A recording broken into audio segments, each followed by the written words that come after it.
उत्तर प्रदेश की आंगनबाड़ी कार्यकर्त्रियों सहायिकाओं का सब्र अब जवाब देने लगा है। वर्षों से लंबित मांगों, कम मानदेय और अस्थायी दर्जे से परेशान कार्यकर्त्रियों ने गुरुवार को सड़कों पर उतरकर सरकार के खिलाफ जोरदार आवाज बुलंद की। राजधानी लखनऊ से लेकर सीतापुर, सोनभद्र सहित समूचे उत्तर प्रदेश में हजारों आंगनबाड़ी कार्यकर्त्रियों ने एकजुट होकर प्रदर्शन किया और अपने हक की लड़ाई को निर्णायक मोड़ देने का ऐलान कर दिया। हाथों में तख्तियां और नारों की गूंज के साथ महिलाएं मार्च करती हुई जिलाधिकारी कार्यालय पहुंची, जहां उन्होंने अपनी मांगों का ज्ञापन सौंपा। प्रदर्शनकारी महिलाओं का कहना है कि वे वर्षों से बेहद कम मानदेय पर पूरी निष्ठा से सेवाएं दे रही हैं, लेकिन सरकार उनकी मेहनत का उचित सम्मान नहीं कर रही।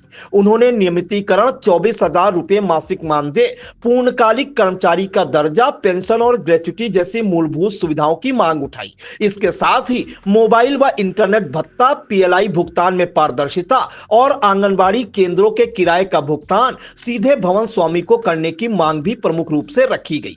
आंगनबाड़ी संयुक्त मोर्चा उत्तर प्रदेश के बैनर तले प्रदर्शन कर रही कार्यकर्त्रियों ने निजीकरण, आउटसोर्सिंग और जबरन अतिरिक्त ड्यूटी का कड़ा विरोध जताया। सोनभद्र में प्रधानमंत्री को संबोधित ज्ञापन जिलाधिकारी के माध्यम से सौंपा गया। रेणु सिंह ने क्या कुछ कहा, आइए उसे सुनाते हैं। हमारी मांग देखिए, यही सरकार है। सरकार से हम लोग आज से नहीं, कितने दिनों से सर हम लोग मांगे करती हैं, लेकिन सरकार जो है हमसे सिर्फ और सिर्फ वादा करती आई। आज तक सरकार वो वादा हमसे नहीं निभाई। हम लोग महिला हैं, लेकिन हम लोग महिला हैं नहीं समझती है कि नहीं ये महिला हैं तो रोड पे आएंगी। हमको अच्छा नहीं लगता कि हम सरकार के खिलाफ जो है प्रदर्शन करें, लेकिन हमारी सरकार जो हमारी मांगे पूरी कर दे सर, तो हम लोग क्यों रोड पे आए, क्यों हम लोग धरना प्रदर्शन करें। हाँ, एक बात और, सरकार हमसे सारा काम करवाती है, लेकिन आज तक मोबाइल, कब से बोले कि हमें मोबाइल सरकार देगी और हम उसी से काम करेंगे। आज कितने दिन हो गया सर, हमें कोई मोबाइल नहीं मिला। हम रिचार्ज अपने से कराते हैं, पैसा अपने से भराते हैं, जो कि ऊपर से दबाव है कि मोबाइल से 100% अगर काम हम लोग नहीं करेंगे तो मानदेय नहीं दिया जाएगा। अभी बात आ रही थी कमीशन खोरी की कि कुछ लोगों को कमीशन भी देना पड़ता है मजबूरन, क्या ऐसा कुछ होता है क्या? नहीं, ऐसी बात नहीं है। हम लोग कमीशन कोई को नहीं देते हैं, ये सत्य है। हम लोग कमीशन की हम लोग प्रताड़ित किया जाता है हमको काम करने के लिए। बात कमीशन मांगा जाता है कि नहीं? नहीं, कमीशन हम लोग नहीं मांगा जाता है। हम लोग कमीशन किसी को नहीं देते सर, ये सत्य है, 100% सत्य है सर। हम कमीशन किसी को नहीं देते, ऊपर से लेकर नीचे तक कोई हमारा अधिकारी इस जिले में ऐसा कोई नहीं है जो जिसे हम कमीशन देते हैं सर। कार्यकर्त्रियों ने चेतावनी दी कि यदि 7 मार्च 2026 तक उनकी मांगों पर ठोस निर्णय नहीं लिया गया तो 8 मार्च को बड़े स्तर पर लखनऊ कूच किया जाएगा। साधना विश्वकर्मा ने मांगों के समर्थन में क्या कुछ कहा, उसे भी सुनिए। हम लोग की समस्या, आज हम लोग की जब से नियुक्ति हुई है, हम लोग के 25 साल लगभग हो गए हैं। 1975 में 2 अक्टूबर 1975 में हम लोग की स्थापना हुई थी, आंगनबाड़ी की नींव डाली गई थी। 75 से लेके आज तक यानी 50 साल हम लोग का पूर्ण हो चुका है और हम लोग 6,000 पे ही काम कर रहे हैं। और ऐसा कोई विभाग नहीं है जिससे कि हम लोग का कोई काम से वंचित रह जाते हैं। जो काम कोई नहीं कर सकता है उसको आंगनबाड़ी को सौंप दिया जाता है। आंगनबाड़ी पूर्ण रूप से अपना जिम्मेदारी निभाती है और पूरा अपना सहयोग देके अपना सहयोग करती है उसमें। लगातार आप लोग धरना प्रदर्शन कर रहे हैं, उसके लगातार हम लोग धरना देते हैं, लेकिन हम लोग का मुख्यमंत्री से मान है कि उन्होंने वादा किया था कि हम 120 दिन में आपको सम्मानजनक मानदेय देंगे। उसके बाद वो 2017 में हम लोग से वार्ता भी के बुला के, वार्ता के बाद बोले कि हम आपका न्यूनतम मानदेय करेंगे, लेकिन आज तक उन्होंने 1 रुपया नहीं बढ़ाया। और हम लोग को सरकार से मांग है कि वो हमें राज्य कर्मचारी का दर्जा दे। अगर नहीं दे रहे हैं तो कम से कम 24,000 रुपये हम लोग को सम्मानजनक मानदेय दिया जाए, ताकि हम लोग की जीविका भी चल सके। और सरकार से मांग है कि हमें कई कंडीशन में बांटा गया है, जैसे कि एक बच्चों को खाना खिलाना है तो उसके लिए प्रधान, क्या कहते हैं, महिला की समूह और कोटेदार और टीचर, आंगनबाड़ी, इतने के माध्यम से, यानी कि सरकार की मंशा है कि सब लोग बढ़ जाए और बढ़ जाए। इससे क्या होता है कि जितने लोग इसमें जुड़े हैं उतने लोग का कमीशन हो रहा है। कितनी संख्या होगी जिले में आपकी? जिले में लगभग 1800 से ऊपर है। अच्छा, तो अगर आपकी मांग नहीं मानी जाती तो आगे आप लोग क्या सोचिए? मांग नहीं मानी जाएगी तो 8 मार्च को हम लोग लखनऊ में कुछ करेंगे और हम लोग अपनी मांग अपने सरकार से हक अपना लेंगे। महिलाओं का कहना है कि वे बच्चों और माताओं के पोषण व देखभाल की रीढ़ हैं, फिर भी उन्हें उपेक्षित रखा जा रहा है। अब यह आंदोलन केवल मांगों का नहीं बल्कि सम्मान और अधिकारों की लड़ाई बन चुका है। अगर सरकार ने जल्द समाधान नहीं निकाला तो यह विरोध प्रदेशव्यापी जन आंदोलन का रूप ले सकता है। मामला ये है सर कि हमारे मुख्यमंत्री जो हैं, प्रधानमंत्री, दोनों लोग हम लोग इतनी बार मांग दे चुके हैं, लेकिन आज तक हम लोग की सुनवाई नहीं हुई है। इसलिए हम लोग संयुक्त मोर्चा के बैनर तले, हमारे यहाँ तो जिले में अपना सिर्फ एक ही संगठन है, लेकिन हमारे प्रदेश में जितने भी कार्यकारिणी हैं, जितने भी प्रदेश अध्यक्ष हैं, इस समय 8 लोग एक साथ आ गए हैं। उम्मीद है कि 12 लोग आ गए हैं। आज के डेट में सारे पूरे 75 जिला में हम लोग का आज मांग पत्र जा रहा है मुख्यमंत्री और क्या मांगे हैं आप? मुख्य मांग है हमारा कि जो गुजरात स्टेट है, गुजरात स्टेट के बराबर हम लोग का मानदेय दिया जाए, 25,000 से कम नहीं है। और जो है कि या तो आंगनबाड़ी का पहले दर्जा दिया जाए और 25,000 से कम हमारा मानदेय तब तक दिया जाए। और दूसरा मांग है कि जो हमारी आंगनबाड़ी बहनें हैं, रिटायर हो रही हैं, उनको बिना कुछ कहे, बिना कुछ सुने उन्हें निकाल दिया, बाहर कर दिया जाता है। उन्हें सरकार जब तक काम लेते बना तब तक बेचारी वो सब अपना सरकार का साथ दी, लेकिन आज की डेट में उन्हें मक्खी, दूध में मक्खी की तरह निकाल के बाहर फेंक दिया जा रहा है। ये तो गलत बात है। उनको भी कुछ सरकार बुढ़ापे के लिए 10,000, हम लोग का 10 लाख रुपया मांग है कि 10 लाख रुपया दे के तब सरकार हमको रिटायर कर दे, कि ताकि वो अपनी जीविका चला सके, कुछ छोटा सा दुकान खोल के अपना बैठ सके। बुजुर्ग में कहाँ से जाएंगे? इसमें आंगनबाड़ी संगठन में ऐसा कोई नहीं है सर कि हमारी विधवा हैं, लाचार हैं, तलाकशुदा हैं, इन लोग को वरीयता दी जाती है। अगर 6,000 रुपया में ये सब बेचारी लाचार नहीं होते तो 6,000 रुपये में कोई आंगनबाड़ी बहने, अगर मांग पूरा नहीं हुआ तो आगे आप लोग क्या करेंगे? मांग नहीं पूरा होता है सर तो 8 मार्च को हमारे प्रदेश के यहाँ से आह्वान हुआ है कि 8 मार्च को जो महिला सशक्तिकरण कहा गया है, तो महिला सशक्तिकरण में हम लोग लखनऊ के लिए कूच करेंगे और वहीं या तो मुख्यमंत्री साहब के यहाँ या रेलवे स्टेशन, जहाँ भी हमें जगह मिलेगा वहीं पे बैठ के हम लोग धरना देंगे और जो है कि हमारी जो नारी शक्ति है अपना बल को दिखाएंगी 8 मार्च को महिला सशक्तिकरण के रूप में। सीतापुर में भी लंबित मांगों के समर्थन में आंगनबाड़ी कार्यकर्तियों ने न कि हुंकार भरी बल्कि सड़कों पर उतरी।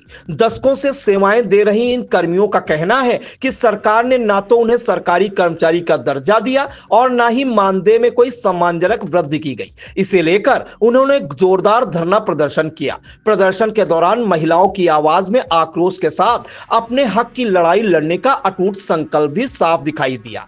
विकास भवन में धरना स्थल पर बड़ी संख्या में जुटी कार्यकर्तियों ने नारेबाजी करते हुए कहा कि वे वर्षों से कम मानदेय में अत्यधिक कार्यभार उठा रही हैं।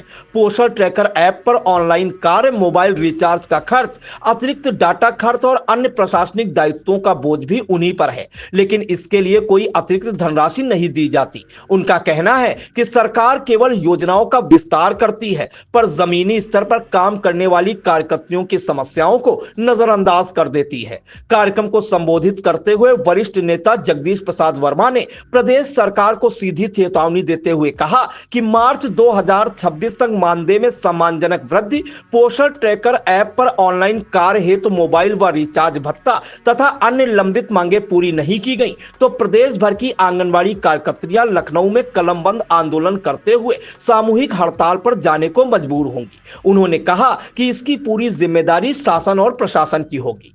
महिला आंगनबाड़ी कर्मचारी संघ जिलाध्यक्ष नीतू सिंह ने सरकार पर तीखा हमला बोलते हुए कहा कि आंगनबाड़ी कार्यकर्तियां बच्चों और माताओं के पोषण की रीढ़ हैं, लेकिन उन्हें सम्मान नहीं मिल रहा। उन्होंने मांग की कि ड्राई राशन वितरण में स्वयं सहायता समूह की भूमिका को तत्काल समाप्त किया जाए और यह कार्य पुनः आंगनबाड़ी कार्यकर्तियों को सौंपा जाए। उन्होंने चेतावनी दी, यदि मांगे नहीं मानी गई तो इसका सीधा असर आगामी चुनाव में देखने को मिलेगा। इस दौरान प्रधानमंत्री, मुख्यमंत्री को संबोधित मांग पत्र सौंपा गया। मांगे न माने जाने पर 8 मार्च को लखनऊ कूच की चेतावनी दी गई।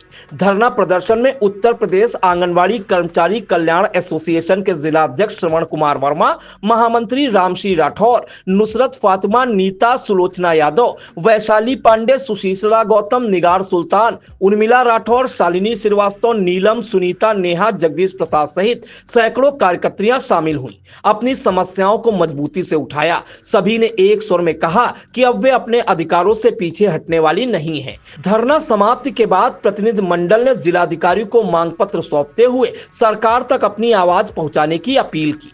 पूरे कार्यक्रम में अनुशासन और एकता का संदेश स्पष्ट दिखा।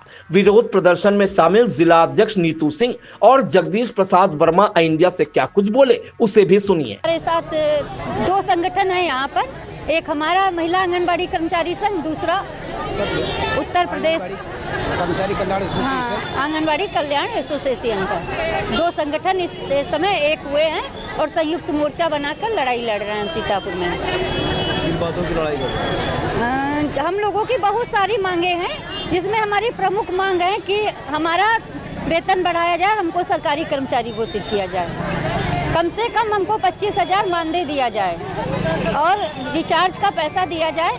5G मोबाइल के साथ रिचार्ज का पैसा प्रति माह हमको दिया जाए।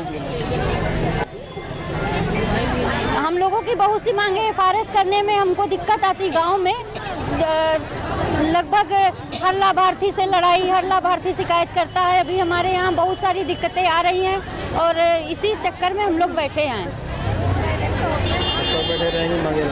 जब तक मांगे नहीं पूरी होंगी तब तक हम लोग बैठे रहेंगे। आज तो 1 दिन का है, 9 तारीख से अगर बजट सत्र में हम लोगों का मानदेय नहीं बढ़ा, मोबाइल नहीं मिला, तो हम लोग जो है अनिश्चितकालीन के लिए जाएंगे।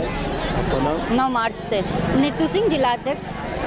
आज संयुक्त मोर्चा के बैनर के नीचे जनपद सीतापुर की हजारों आंगनबाड़ी कार्यकर्त्रियां विकास भवन प्रांगण में धरना स्थल पर अपना धरना दे रही हैं। हमारी प्रमुख मांग है कि आंगनबाड़ी कार्यकर्त्रियों में सम्मानजनक मानदेय की वृद्धि की जाए और पोषण ट्रैकर ऐप पर कार्य करने हेतु 5G मोबाइल और रिचार्ज का डाटा तत्काल उपलब्ध कराया जाए। जब तक ये कार्य नहीं किया जाता है तब तक पोषण ट्रैकर ऐप पर ऑनलाइन कार्य करने हेतु बाध्य न किया जाए। इन तमाम मांगों को लेकर प्रदेश में जितने भी संगठन थे, सब लोग संयुक्त मोर्चा बनाकर एक साथ लड़ाई लड़ने के लिए मजबूर हो गए हैं और ये मांग इसी बजट सत्र में अगर मानदेय पूरा नहीं होता है तो पूरे प्रदेश की और खासकर जनपद सीतापुर से सैकड़ों हजार आंगनबाड़ी कार्यकर्त्रियां विधानसभा पर 8 मार्च के लिए धरना प्रदर्शन के लिए कूच करेंगी, जिसमें अगर कोई भी परिस्थिति उत्पन्न होती उसकी समस्त जिम्मेदारी जिला प्रशासन और शासन की होगी।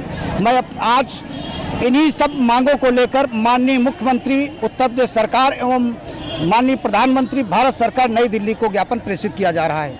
नाम क्या है आपका? जगदीश प्रसाद वर्मा, उत्तर प्रदेश आंगनबाड़ी कर्मचारी एसोसिएशन का प्रदेश उपाध्यक्ष, सीतापुर।